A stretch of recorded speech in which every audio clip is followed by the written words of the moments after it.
Praise the Lord, जय मसीह की।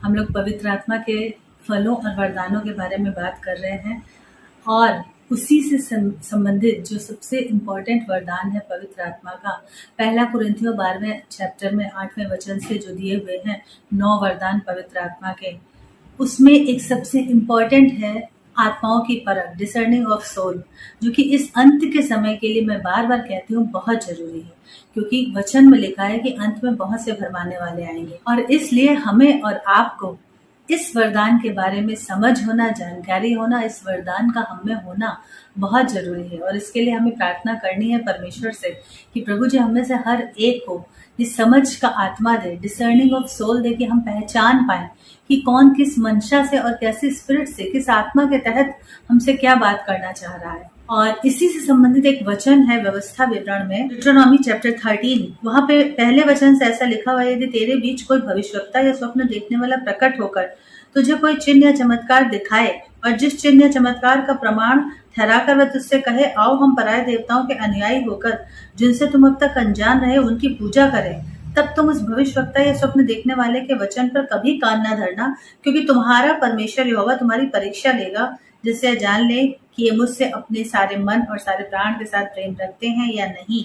यहाँ पर यह वचन कह रहा है कि चिन्ह और चमत्कार दिखाए और वो हो भी जाए तो भी ध्यान मत देना, क्योंकि वो किसके द्वारा हुआ, इस बात को समझना बहुत जरूरी है। और क्लियर तरीके से अगर इस वचन को समझना है तो हम एक्सोडस यानी निर्गमन की किताब खोलते हैं, वहां पर 7वें अध्याय में, उसके 7वें चैप्टर में हम देखते हैं, यहाँ पर उस समय का वर्णन है जब परमेश्वर से आज्ञा पाकर मूसा आया था फिरौन के पास इजरायलियों को बंधुआई से छुड़ाने के लिए, और ये कहने के लिए मूसा और हारून गए थे फिरौन के पास, मिस्र के राजा के पास, कि हमारे लोगों को जाने दो, हम वहां पर जाकर अपने परमेश्वर के लिए स्तुति आराधना करेंगे, यज्ञ करेंगे, और इसलिए हमें यहाँ से जाने दो। और फिरौन जाने नहीं दे रहा था। तब परमेश्वर ने कहा था कि तुम इस तरह के चमत्कार यहोवा के नाम से, मेरे नाम से दिखाना है। उसके 7वें चैप्टर में 10th वर्स से अगर हम पढ़ते हैं, तब मूसा और हारून ने फिरौन के पास जाकर यहोवा की आज्ञा के अनुसार किया, और जब हारून ने अपनी लाठी फिरौन और उसके कर्मचारियों के सामने डाल दी, तब वह अजगर बन गई। तब फिरौन ने पंडितों और टोना करने वालों को बुलवाया और मिस्र के जादूगरों ने आकर अपने अपने तंत्र मंत्र से वैसा ही किया। उन्होंने भी अपनी अपनी लाठी को डाल दिया और वे भी अजगर बन गई, पर हारून की लाठी उनकी लाठियों को निगल गई। तंत्र मंत्र और टोना करने वाले भी वही आश्चर्यक्रम दिखा रहे हैं जो परमेश्वर के आत्मा के द्वारा मूसा और हारून दिखा रहे हैं। आज हम अपने समय में भी देखते हैं, क्योंकि हमें पता है, मैंने बताया है पिछले मैसेजेस में, कि जो स्वर्गदूत था वो शैतान बन गया, उसके अंदर घमंड और महिमा की भूख आ गई और इस तरीके से उसको स्वर्ग से गिरा दिया गया। परमेश्वर ने जो उसको एक स्वर्गदूत होने के नाते अधिकार दिए थे वो छीने नहीं गए, और उसी के जरिए वो धरती पर मनुष्यों को भरमाता है, झूठे चिन्ह और चमत्कार करता है। तंत्र मंत्र करने वाले वही शैतानी शक्तियों की मदद से ये सारे काम करते हैं। तो यहाँ पर भी, मिस्र में भी उस वक्त यही हुआ जो परमेश्वर ने किया, वो तंत्र मंत्र करने वालों ने भी अपने तंत्र की शक्ति से, दुष्ट आत्माओं की शक्ति से किया। लेकिन यहाँ पर आगे लिखा है कि हारून की लाठी उन जादूगरों की लाठी को निगल गई। उन्होंने लाठी फेंकी, वो सांप बना, तो तंत्र मंत्र करने वालों ने भी लाठी फेंकी और उसको सांप बना दिया अपने दुष्ट शक्तियों के दम से। पर हुआ क्या, जो हारून की लाठी थी यानी परमेश्वर का जो वर्चस्व था वो उस दुष्ट की शक्तियों को निगल गया। परमेश्वर ने उसको ओवरसीड कर दिया। मतलब परमेश्वर ही एक सार्वभौमिक सत्ता है, यहोवा ही, यीशु ही एकमात्र सच्चा परमेश्वर है। ये बात अंत के दिनों में सबको समझनी पड़ेगी। ये बात पुराना नियम से चली आ रही है कि उन्होंने वो नकली चमत्कार तो किए, शैतान झूठा है और नकल करता है परमेश्वर के कामों की, उसका अपना कुछ भी नहीं है प्रोडक्टिव। लेकिन हारून की जो लाठी थी वो निगल गई उन तंत्र मंत्र करने वालों की लाठियों को। फिर इसी में निर्गमन में अगर उसके 8वें चैप्टर में हम पढ़ के देखते हैं तो आगे लिखा है 6 वर्ष में, हारून ने मिस्र के जलाशयों के ऊपर अपना हाथ बढ़ाया और मेढकों ने मिस्र देश पर चढ़कर उसे छा लिया, और जादूगर भी अपने तंत्र मंत्र से उसी प्रकार मिस्र देश पर मेढक चढ़ा ले आए। पहली बात तो मुझे वचन पढ़ के इतनी हंसी आई कि परमेश्वर तो दंड स्वरूप मूसा और हारून से करवा रहा था, क्योंकि फिरौन जाने नहीं दे रहा था, इसलिए मिस्र के देश पे आपत्तियां आ रही थी। पर ये वहीं के होते हुए, मिस्र के जादूगर होते हुए, उल्टा मेढक बना रहे हैं तंत्र मंत्र से, और वो मिस्र देश में आके वहां की जनता को और परेशान कर रहे हैं। तो ये कितने बेवकूफ हैं, नकल में कितने अंधे हो गए कि इनको ये समझ में नहीं आ रहा है कि हम अपने ही लोगों को दुख दे रहे हैं। वहां तो मूसा और हारून कर रहे हैं, परमेश्वर का न्याय ला रहे हैं, पर ये तो वहीं के रहने वाले और खुद अपने ही लोगों को दुख दे रहे हैं, नकल में इतने अंधे हो गए। शैतान ऐसे ही करता है, समझ का आत्मा नहीं उसके पास। दूसरी चीज आगे लिखा है, तब फिरौन ने मूसा और हारून को बुलवाकर कहा, यहोवा से विनती करो कि वह मेढ़कों को मुझसे और मेरी प्रजा से दूर करे, और मैं इस्राएलियों को जाने दूंगा जिससे वे यहोवा के लिए बलिदान करें। तंत्र मंत्र करने वाले नकल तो कर रहे हैं, पर फिरौन को ये पता है कि ये मेढ़कों को जो परमेश्वर के कोप के कारण मिस्र देश पे भर दिया गया है, ये दूर करने की क्षमता केवल सच्चे परमेश्वर यहोवा में है, यीशु मसीह में है। इसलिए वो कह रहा है कि भैया अपने परमेश्वर से प्रार्थना करो। फिरौन कह रहा है कि प्रार्थना करो कि ये विपत्ति मेरे देश से निकल जाए, ताकि मैं तुम लोगों को भैया जाने दूंगा। मूसा और हारून से पछता रहा है, पर उसका मन बार बार कठोर हो जाता था। हम इस कहानी को जानते हैं, इस सच्ची घटना को हम जानते हैं। फिर आगे ही अगर इसी चैप्टर में, हम 8वें चैप्टर में देखें, आगे लिखा हुआ है, फिर यहोवा ने मूसा से कहा, हारून को आज्ञा दे, तू अपनी लाठी बढ़ाकर भूमि की धूल पर मार, जिससे वह मिस्र देश में कुटकियां बन जाए। उन्होंने वैसा ही किया। हारून ने लाठी को ले हाथ पर बढ़ाकर भूमि की धूल पर मारा। मनुष्य और पशु दोनों पर कुटकियां हो गई। सारे मिस्र देश में भूमि की धूल कुटकियां बन गई। तब जादूगरों ने चाहा कि हम अपने तंत्र मंत्रों के बल से हम भी कुटकियां ले आए, परंतु यह उनसे ना हो सका। इस प्रकार मनुष्यों और पशुओं दोनों पर कुटकियां बनी ही रहीं। तब जादूगरों ने फिरौन से कहा, यह तो परमेश्वर के हाथ का काम है। फाइनली तंत्र मंत्र करने वालों को भी ये पता था कि उनमें से कुछ आश्चर्य कर्म की तो हम नकल कर पा रहे हैं, पर बाकियों की नहीं कर पा रहे हैं, विच मीन्स कि शैतान की शक्ति लिमिटेड है, पर हमारा परमेश्वर अनलिमिटेड है, क्योंकि एकमात्र वही सत्य है, वही स्तुति के योग्य है। मार्ग, सत्य और जीवन मैं ही हूँ, ये यीशु ने कहा है। अंत के समय में हमें बहुत ज्यादा अलर्ट रहना है, और जो डिसर्निंग ऑफ सोल है, डिसर्निंग ऑफ स्पिरिट है, जो परख का आत्मा है, उसको हमें अपने अंदर परमेश्वर से मांगना है कि ये वाला दान हमको दे, ताकि डेवलप हो सके और हम समझ सकें कि सही क्या है, गलत क्या है, क्योंकि बहुत से हैं जो भरमाए जा रहे हैं अंत के समय में। यहाँ पे मैंने देखा है नासिक में, पता नहीं और दूसरे शहरों में ऐसा है कि नहीं, पर मैंने यहाँ अपने आसपास के सराउंडिंग्स में देखा है, लोग एक पैर में काला धागा पहने रहते हैं। मैंने कुछ लोगों से पूछा कि भाई आप ये क्यों पहने रहते हैं, तो बोले कि पैर में दर्द होता है, इसको पहन लेते हैं तो पैर में दर्द नहीं होता है। पर बहुत लोग मैंने देखा फैशन के तौर पे भी पहने रहते हैं, एक पैर में, यहाँ तक कि जेंट्स भी पहने रहते हैं। और एक कोई मुझे बताई थी कि मेरे पापा को भी दर्द हो रहा था, तो उन्होंने भी पहन लिया, तो उनका भी ठीक हो गया। तो कैसे कैसे घेरे डाल रखे हैं शैतान ने। लोग खुद ही अपने आप को बंधनों में बांध रहे हैं। हम और आप जानते हैं जो कल्ट है इल्यूमिनाटी के नाम से, शैतानी कल्ट, जहां पर परमेश्वर के लोगों के खिलाफ काम होता है और उनके खिलाफ दुआएं होती हैं, और वो शैतान के लोगों का कल्ट है इल्यूमिनाटी के नाम से। और हमें पता होना चाहिए कि हॉलीवुड और बॉलीवुड की बहुत सी हस्तियां उसकी मेंबर हैं। क्यों? क्योंकि शैतान करता क्या है, वो आपके आत्मा को ले लेता है। लोग अपनी सोल बेच देते हैं शैतान के हाथों में, और बदले में वो आपको झूठा नेम और फेम देता है, बहुत धन दौलत, बहुत सारा फेम इस दुनिया में। लेकिन इस दुनिया के जाने के बाद, इस दुनिया से जब आप जाओगे, तब आपका आत्मा कहाँ लैंड करेगा, इसकी गारंटी वो इल्यूमिनाटी वाले नहीं देते, क्योंकि वो खुद परमेश्वर के ठहराए हुए नरक की आग में जाने वाले हैं। तो शैतान चाहता यह है कि अंत के समय में बहुत से लोग भरमा दिए जाएं और मेरे साथ नरक की आग में जाएं। जिस दिन पहला मनुष्य बनाया गया था, शैतान चिढ़ गया था और उसको बहका दिया था, आदम और हव्वा को, और उनको परमेश्वर से दूर कर दिया था। आत्मिक मृत्यु उनकी हो गई थी कहना ना मानने की वजह से। आत्मिक मृत्यु मतलब परमेश्वर से दूरी, यहोवा से दूरी, पिता परमेश्वर सृष्टिकर्ता से दूरी, जिसे यीशु ने क्रूस पर आकर जोड़ा। Discerning of soul, discerning of spirit की हमें बहुत ज़्यादा ज़रूरत है। इस अंत के समय में नम्र और दीन होकर मांगना है। अगर आप ये दावा करते हो कि पवित्र आत्मा से आप भरे हुए हो, आपको पवित्र आत्मा मिला है, पवित्र आत्मा आप में रहता है, और पवित्र आत्मा सबसे पहले आपकी गलती पे आपको डांटता नहीं है किसी और के बोलने से पहले, तो समझो मामला गड़बड़ है। क्योंकि ये मेरा पर्सनल एक्सपीरियंस है और हर परमेश्वर के बच्चे का ये पर्सनल एक्सपीरियंस होगा। मैं दावे से कहती हूँ, इससे पहले कि कोई दूसरा बताए, पवित्र आत्मा आपको आपकी गलती बताता है।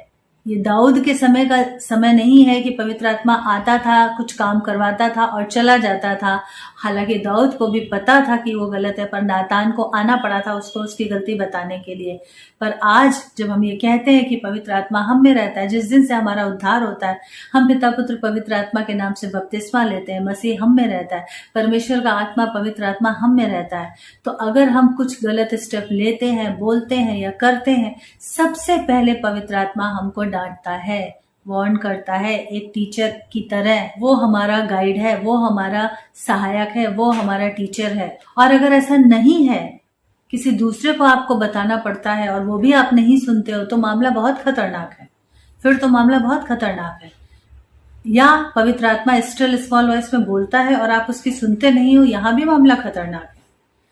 अगर आप उसकी नहीं सुनोगे तो होगा ये कि एक दिन धीमी आवाज आना बंद हो जाएगी, क्योंकि पवित्र आत्मा का कैरेक्टरिस्टिक है, उसका चरित्र यह है कि वो बहुत विनम्र है, ये उसका स्वभाव है, ये उसका नेचर है, विनम्र है, जबरदस्ती नहीं करता। इसलिए हमें बहुत वाइज होना है एंड टाइम में। परमेश्वर के आत्मा के द्वारा हमें ये चीजों को समझना है। पवित्र आत्मा की डांट को या उसकी वार्निंग को या उसकी आवाज को सुनना और उसके डायरेक्शन में चलना है। और थोड़े से एग्जाम्पल देखेंगे बाइबल से। प्रेरितों के काम उसके 16वें अध्याय में 16 से 18 के पद में हम जो देखते हैं वो बात क्या है। और सिलास जब वो लोग प्रार्थना करने जा रहे थे, लिखा है कि जब हम प्रार्थना करने की जगह पर जा रहे थे तो हमें एक दासी मिली जिसमें भावी कहने वाली आत्मा थी, और भावी कहने से अपने स्वामियों के लिए बहुत कुछ कमा लाती थी। मतलब ये कि वो भविष्यवाणी करती थी। देखिए, अन्य जाति भी भविष्यवाणी करते हैं। परमेश्वर ने जो सूरज चांद तारे बनाए थे वो हमारे इस्तेमाल के लिए बनाए थे। परमेश्वर ने जो आकाश में नक्षत्र बनाए हैं, आकाश गंगा बनाई है, जो ये सौर मंडल बनाया है, जो ये तारा मंडल बनाया है, ये इसलिए बनाया है ताकि परमेश्वर की महिमा को मनुष्य समझ सके और उसमें छिपे परमेश्वर के गूढ़ भेदों को जान सके। इसका ये मतलब नहीं है कि ये राशियां हैं या ग्रह नक्षत्र है या इनका हमारे जीवन पे, इनकी चाल का कोई असर पड़ता है। नहीं, ऐसा कुछ नहीं है। ये जो उल्टी पट्टी है, जो उल्टी शिक्षा है, ये शैतान ने मनुष्यों को पढ़ा दी कि बृहस्पति तुम पे भारी हो गया, शनि की 7.5 लगी है, और ये तुम राशिफल देख लो, ये तुम हाथ देख लो, ये तुम जन्म कुंडली ग्रहों के चाल के हिसाब से बना लो। ये परमेश्वर की शिक्षा नहीं है, शैतान ने बरगलाया है मनुष्य जाति को। और इस तरीके से वो इस बंधन में फंस गए हैं कि मैं देखती हूँ कुछ लोगों को, मेरे रिलेशन में मैं देखती थी कि सुबह उठ के सबसे पहले न्यूज़पेपर में देखते थे राशिफल। इतना ज्यादा अंधविश्वास का आत्मा शैतान ने दिया। परमेश्वर ने इसलिए ये नक्षत्र नहीं बनाए हैं, और इनकी चाल का मनुष्य के जीवन पर कोई अंतर नहीं पड़ता है, कोई असर नहीं होता सूर्य ग्रहण, चंद्र ग्रहण, इन सब चीजों का। ये खगोलीय रचना है, ये परमेश्वर ने बनाई है ताकि हम उसके चिन्हों को, उसके आने वाले समय के कामों को समझ सके। इंसान और परमेश्वर के बीच में एक कम्युनिकेशन हो सके इनके जरिए। इसलिए नहीं कि इनसे हम बंधे हुए हैं या इनकी चालों के असर से हम डरते रहे, ऐसा कुछ है ही नहीं। बाइबल में ये चीजें बिल्कुल साफ मना है। भविष्यवाणी साफ मना है इस तरीके से, जो अन्य जाति के लोग जो तंत्र मंत्र के आत्मा से, बैरी को भी आपका भविष्य पता होता है, शैतान को, तो उस आत्मा से वो भविष्यवाणी करती है। उसमें कई चीजें सही भी होती है, कई गलत भी होती हैं। अभी यहाँ पे जो दासी है, जो भावी कहती है, भविष्यवाणी बताती है, और लोग उसको पैसे देते हैं और उसके स्वामियों को वो पैसे मिलते हैं, जिनकी वो दासी है, जिनकी वो गुलाम सर्वेंट है, मेड सर्वेंट है। वो क्या कह रही थी, जब ये लोग प्रार्थना करने के लिए जाते थे, पौलुस के और हमारे पीछे आकर चिल्लाने लगी कि ये मनुष्य परम प्रधान परमेश्वर के दास हैं, जो हमें उद्धार के मार्ग की कथा सुनाते हैं। वो बहुत दिन तक ऐसे ही करती रही, परंतु पौलुस दुखी हुआ और मुड़कर उस आत्मा से कहा, मैं तुझे यीशु मसीह के नाम से आज्ञा देता हूँ कि उसमें से निकल जा। और वो उसी घड़ी निकल गई। विच मीन्स पौलुस के पास डिसर्निंग ऑफ स्पिरिट था, डिसर्निंग ऑफ सोल था, आत्माओं की परख का गिफ्ट था। उसको पता था कि ये बोल तो सही बात रही है और पब्लिकली बोल रही है, ओपनली उन लोगों की बड़ाई कर रही है, ओपनली बड़ाई कर रही है कि ये मनुष्य परम प्रधान परमेश्वर के पुत्र हैं, उद्धार के मार्ग की कथा सुनाते हैं। बात सही कह रही है, पर वो किस आत्मा के द्वारा ये कह रही है, ये पौलुस पहचान रहा था। उसके पास ये गिफ्ट था, आत्माओं के परख का वरदान था पौलुस के पास, और वो शैतान के मुंह से अपनी कोई बड़ाई सुनना नहीं चाहता था। अगर हम और आप होते तो शायद फिसल जाते, लेकिन पौलुस ऐसा नहीं था। उसको पता था कि ये दुष्ट के आत्मा के द्वारा भविष्यवाणी आ रही, भले ही मेरी भलाई की बात हो रही है, मेरी बड़ाई की बात हो रही है, पर ये गलत आत्मा से आ रहा है। मुझे नहीं सुननी अपनी बड़ाई शैतान के आत्मा के मुंह से। और इसलिए उसने डांटा और उस आत्मा को डांट कर निकाल दिया। पौलुस का यीशु से संबंध इतना मजबूत था कि एक बार वो हुक्म देता था, डांटता था और दुष्ट आत्माएं यीशु के नाम से निकल जाती थी। पौलुस के नाम से नहीं, इस बात को याद रखिएगा, यीशु के नाम से डांटता था और यीशु के नाम से थर-थर कांपती हैं दुष्ट आत्माएं और वो निकल जाती थी। उस दासी के अंदर, उस मेड सर्वेंट के अंदर जो शैतान का स्पिरिट था, जो दुष्ट आत्मा था, जिसको सच पता था, दुष्ट आत्मा को भी सच पता है कि यीशु ही परमेश्वर है, यीशु ही उद्धार का मार्ग है, इसलिए कह रही थी उद्धार के मार्ग की कथा सुनाते हैं वो दुष्ट आत्मा उसके अंदर से, दासी के अंदर से। पौलुस ने डांटा और वो निकल गई। हमें और आपको ये पहचानना है कि अगर कोई हमसे चिकनी चुपड़ी बातें और तारीफ भरी बातें भी कर रहा है, पेड़ को फलों से पहचानो, उसके कामों को देखो कि भैया वो किस तरीके का व्यक्ति है, किस आत्मा से वो ग्रसित है, या किस आत्मा के जरिए, शुद्ध मन का है, शुद्ध आत्मा का है, पवित्र आत्मा के चलाए चलता है, उसके कामों से परखो। या अभी तक पुराना मनुष्यत्व उसका निकला नहीं है और कहीं ना कहीं पकड़ है बैरी की उसके अंदर, उन चीजों को परख लो, आत्मा में परख लो। मत्ती के 16 चैप्टर में अगर हम पढ़े, 16वें चैप्टर में, तो वहां के 16 और 17 वर्स में 16-17 पद में वचन कहता है कि जब यीशु ने पूछा कि भाई तुम मुझे क्या समझते हो, तो पतरस ने कहा कि तू जीवते परमेश्वर का मसीह है, और यीशु ने उसकी तारीफ करी। यीशु ने कहा कि तुझे परमेश्वर की आत्मा ने यह बात बताई है, इसलिए तू ऐसा कह पा रहा है। यीशु ने कहा कि तू धन्य है, क्योंकि मांस और लहू ने नहीं, परंतु मेरे पिता ने स्वर्ग में यह बात तुझ पर प्रकट की है, पतरस से कहा। और उसको आगे ये भी कहा कि स्वर्ग के राज्य की मैं तुझे कुंजियां दूंगा, और जो कुछ तू पृथ्वी पे बांधेगा स्वर्ग में बंधेगा, जो कुछ तू पृथ्वी पे खोलेगा वह स्वर्ग में खुलेगा। लेकिन इसी चैप्टर में जब हम आगे बढ़ते हैं और यीशु अपने क्रूसिफिकेशन की बात करते हैं कि मुझे किस तरीके से दुख उठाना है, तो पतरस उनको अलग ले जाकर झिड़कता है, डांटता है बड़े प्यार से कि हाँ प्रभु, परमेश्वर न करे आपको ऐसा करना पड़े। तब यीशु समझ जाते हैं कि अब ये किस आत्मा के तहत ये बातें बोल रहा है, और तब वो पतरस को डांटते हैं, हे शैतान मेरे सामने से दूर हो। 23वें पद में लिखा है, यीशु ने मुड़कर पतरस से कहा, हे शैतान मेरे सामने से दूर हो, तू मेरे लिए ठोकर का कारण है। परमेश्वर की बातों पर नहीं, मनुष्यों की बातों पर मन लगाता है। मतलब वो मनुष्य की रीति पर बोल रहा था। और वो क्या, इसके आगे भी लिखा है कि वो कहता है सब तुझे छोड़ देंगे तो भी मैं नहीं छोड़ूंगा, मैं तेरे साथ रहूंगा। यीशु कहते हैं कि शैतान ने तुझे मांग लिया, मैंने विनती की है कि तू, तेरा विश्वास जाता न रहे और तू बचाया जाए, जब तू बचेगा तब अपने भाइयों को बचाना। तो परमेश्वर, यीशु को ये पता था कब पतरस किस आत्मा के प्रभाव में आके कौन सी बात बोल रहा है। जब परमेश्वर के आत्मा की बात सुन रहा था, क्योंकि उस वक्त तक पवित्र आत्मा आया नहीं था और हम में रहता नहीं था, वो पेंतेकोस्त के दिन आया है। यूहन्ना के 6 अध्याय में यीशु ने इस बात का प्रॉमिस किया था कि जब मैं जाऊंगा तब सहायक का आत्मा आएगा। और प्रेरितों के पहले अध्याय में वो आदेश लेके गए थे कि ठहरे रहो, इकट्ठा रहो, एक साथ प्रार्थना करो, जब तक पवित्र आत्मा तुम पर ना उतरे तब तक इकट्ठे होकर बैठे रहो। और वो समय प्रेरितों के दूसरे अध्याय में पेंतेकोस्त के दिन में आया था। तब पवित्र आत्मा पतरस में आया था और तब बोल्ड होकर उसने वचन का प्रचार किया था। लेकिन उससे पहले यहाँ पर जो वर्णन है, यहाँ पे एक बार तो सही बात बोल रहा है, एक बार वो शरीर की रीति बोल रहा है, नहीं प्रभु ना करे तुझे ऐसे क्रूस पे जाना पड़े या परमेश्वर तुझे दुख उठाना पड़े, यीशु मसीह ऐसा ना हो तेरे साथ।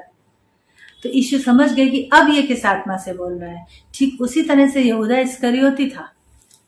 देखिए, शैतान झूठे आश्रय कर्म करता है, शैतान लालच भी देता है, शैतान घमंड भी देता है, क्योंकि उसके पास यही चीजें हैं। शैतान महिमा की भूख डालता है। और मेरी सास थी, वो पड़ोस में कोई थे, तो उन्होंने कोई गुरु कर लिए थे, तो उनके बारे में, उन आंटी के बारे में हमेशा बोलती रहती थी कि देखो उनका बिजनेस फल फूल रहा है, देखो उनके घर में सब अच्छा हो रहा है, उन्होंने फलाना गुरु जी जब से किए तब से सब बढ़िया हो रहा है। तो मैं उनको यही बोलती थी कि शैतान भी आशीषें देता है। जैसे मैंने बताया, इल्यूमिनाटी में बड़ी बड़ी फिल्म जगत की हस्तियां, बॉलीवुड हॉलीवुड की, जो अपनी सोल बेच चुकी हैं, अपने आप को बेच दिया है शैतान के हाथों, ताकि भारी नेम और फेम और पैसा और धन दौलत और प्रसिद्धि उनको मिल जाए। शैतान कहता है, उसने यीशु से भी तो कहा था कि मैं तुझे, मुझे प्रणाम कर, मैं तुझे दुनिया का वैभव दूंगा।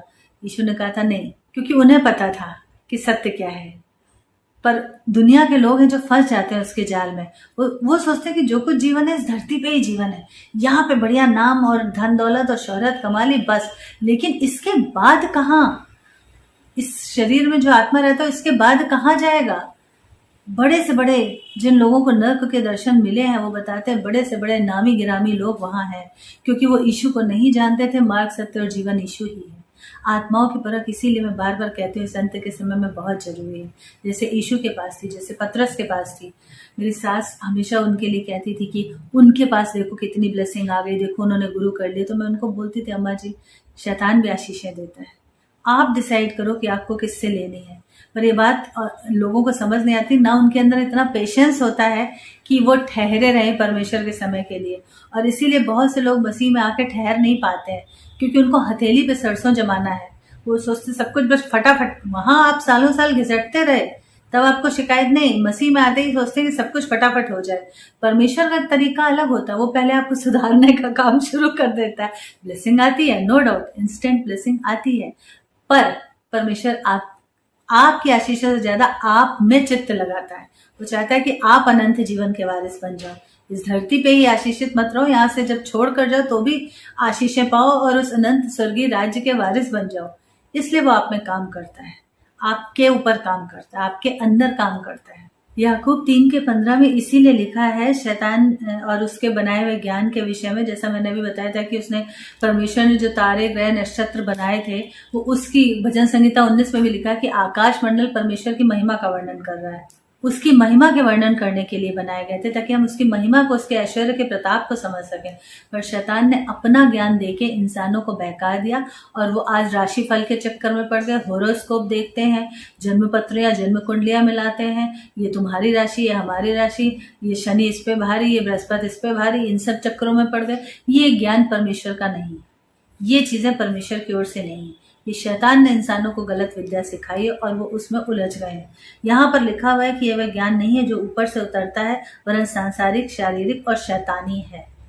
याकूब 3:15 में लिखा हुआ है कि इस तरीके का अगर कोई ज्ञान है कि जो झूठ बोल रहा है, सत्य के विरोध में बातें कर रहा है और फिर ज्ञान की बातें बघार रहा है, बयान कर रहा है, तो वो जो ज्ञान है वो ऊपर से नहीं उतरता, वो सांसारिक, इस धरती का ज्ञान है जो शैतान ने लोगों को दिया है, और शारीरिक है और शैतानी है। साफ साफ लिखा, शारीरिक है और शैतानी है।